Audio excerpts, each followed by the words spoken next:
Today we are going to study about simple present tense. But before we do that, let us first discuss what are tenses.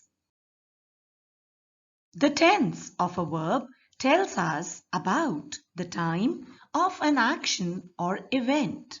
That means when the action or event took place, takes place, or will be taking place. Broadly, when we talk about tenses, they are classified into three: present tense, past tense, future tense. Present tense means now, present. Past tense means yesterday, something which has already happened. And future means future that is yet to come. We can even say tomorrow. To understand this better, let us observe the given table.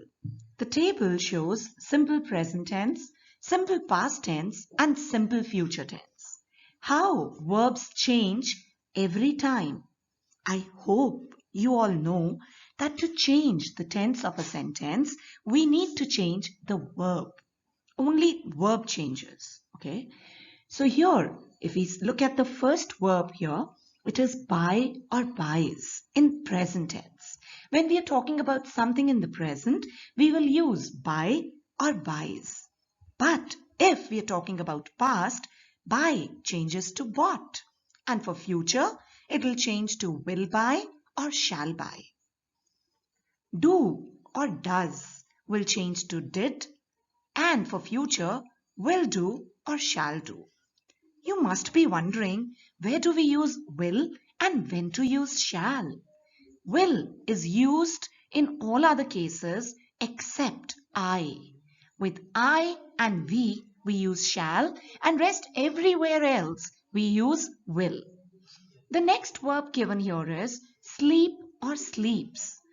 Sleep changes to slept in the past, and for simple future, will sleep or shall sleep. Next verb is work or works. For simple past tense, work changes to worked, and for future tense, it changes to will work or shall work. As we have discussed till now, tenses are broadly classified into three major categories. They are present, past, and future. And each one of them further has four forms. That means there are four kinds of tenses for each one of them. Let us see what they are. The first one is simple tense. That means we have simple present tense, simple past tense, and simple future tense. The second one is continuous. We have present continuous tense, past continuous tense, and future continuous tense. Similarly, perfect tenses. Present perfect, past perfect, future perfect. And the last one is perfect continuous tense. That is present perfect continuous, past perfect continuous, and future perfect continuous. So now let us get started with the first kind of tense, that is simple present tense. Simple present tense is used to talk about things in general that happen all the time, usually, regularly, often, seldom, never, etc. So to talk about things which are very usual, very common, or which happen rarely, for both of them we use simple present tense. Let us take an example. I play cricket. So this is something very general that we are talking about, and this is always written in simple present tense. Simple present tense is used to show the facts or things that are generally true, or you can even say for universal truths, things that do not change. They have to happen. For example, the sun gives us light and heat. This has to happen and will not change. That's a universal truth. So for things like this, we use simple present tense. Simple present tense is used to show a future event that has been planned already. For example, the Commonwealth Games begin next month. Though they will begin next month, but we have already planned it. So, to talk about something which has been planned already for the future, we use simple present tense. Simple present tense is also used for proverbs. Proverbs are famous sayings. For example, a stitch in time saves nine. So remember, proverbs are always in simple present tense. It is used to show regular or repeated actions, things which happen regularly. For example, my mother gets up at 5 a.m. daily. She does this every day. It's her routine. So for routine things, we use simple present tense. Simple present tense is also used to express an action that takes place at present or at the time of speaking. For example, Rita plays near the swings. Now, let us learn how to frame sentences in simple present tense. We need to remember this. Simple present tense means we're talking about present. And since it is a simple tense, has to be very easy. All you need to understand is how to use the verb.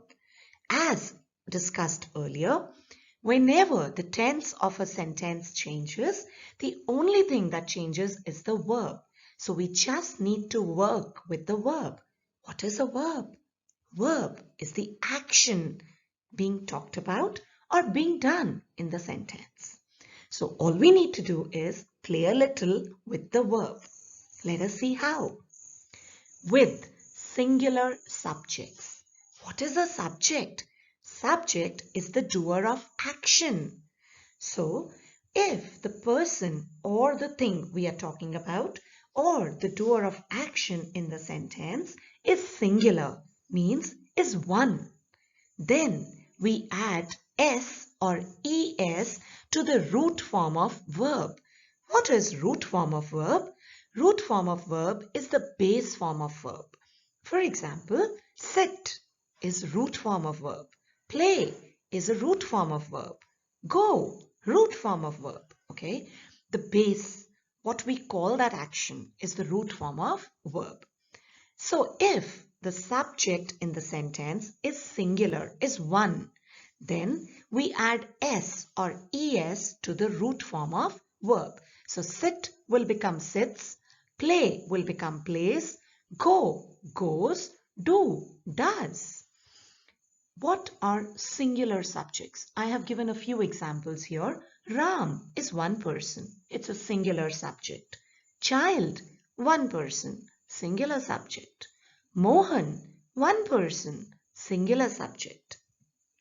With plural subjects, that means when the doer of action is more than one. In spite of Ram, if we have boys, in spite of child, if we have children, that is more than one. In spite of one person, we have they. It's again more than one. So if the person or thing being talked about in the sentence or the doer of action is more than one, then we use the root form of verb only. We will not add anything to it. So sit will remain sit, play will remain play, go will remain go. So boys play, children sleep, they eat. Nothing changes in the verb. Verb remains the same. But if your subject is singular, then we need to add s or es to the verb. It is very simple, isn't it? Let us take a few examples now. Ram plays badminton. In this sentence, Ram is the doer of action and Ram is only one person. So as I told you, if your doer of action, your subject is one, it is singular, then we need to add s or es to the verb. So play will become plays. Let us see the next sentence. They go for a walk. Here the subject is they, more than one. So since our subject is more than one, there will be no change in the verb. Go will remain go. Now, let us learn how to frame negative sentences in simple present tense.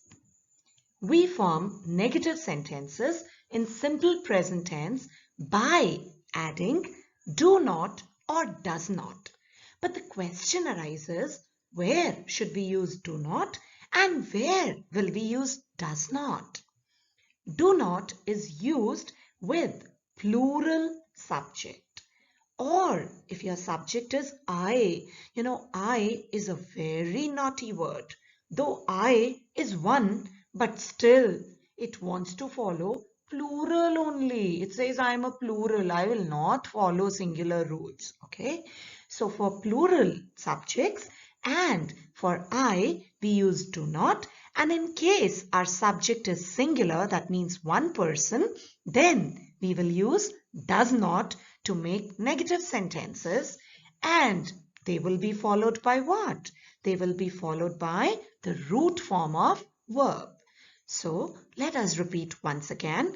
In case our subject is plural or I, then we use do not followed by root form of verb. And if our subject is singular, then does not followed by root form of verb. Let us take an example for this now. He washes clothes. Here, he is the subject and he is singular. So, we have already discussed what do we use with singular subjects? We use does not to make them negative. So, he does not and washes. What is the root form of washes? Washes will change to wash. He does not wash clothes. Let us take another example now. They peel potatoes. What is the subject here? Subject in this sentence is they. And they means more than one. It's plural. So for plurals, we use do not to make a sentence negative. So we will write they do not peel potatoes. Now this verb peel is already in its root form. So we don't need to change it. Peel will remain peel only. Now, let us learn how to frame interrogative sentences or questions in simple present tense. All we have to do is just frame a sentence that is a question. We form interrogative sentences by placing do or does just before the subject with root form of verb. So in simple terms, we start the sentence with do or does, then write the subject and then the verb in its root form. Let us take an example for this. He fights with everyone. We have to change the sentence into a question. What is the subject here? Subject here is he. He is one person. That means singular subject. So for singular subjects, we use does. So we start our sentence with does. Then we will write the subject, that is he. And then root form of verb fights. What is the root form of fights? Fight. So does he fight with everyone? Rest everything remains the same. The only major change is full stop has to change into a question mark. Isn't it easy? By now, I'm sure we all know how to frame sentences in simple present tense. Now time to revise, and as usual, I have a mind map for you all. Simple present tense. We use simple present tense to talk about universal truths, general or routine things, repeated actions or habits, and not to forget for proverbs. How to frame sentences in simple present tense. We need to remember for singular subjects, that means if the doer of action is one, that is singular, we need to add s or es to the root form of verb. And if our subject is plural, verb will always be in its root form. We do not need to add anything to it. So that is really simple. So now time to say thank you, and do remember to subscribe, share and like my channel. See you all soon. Bye-bye.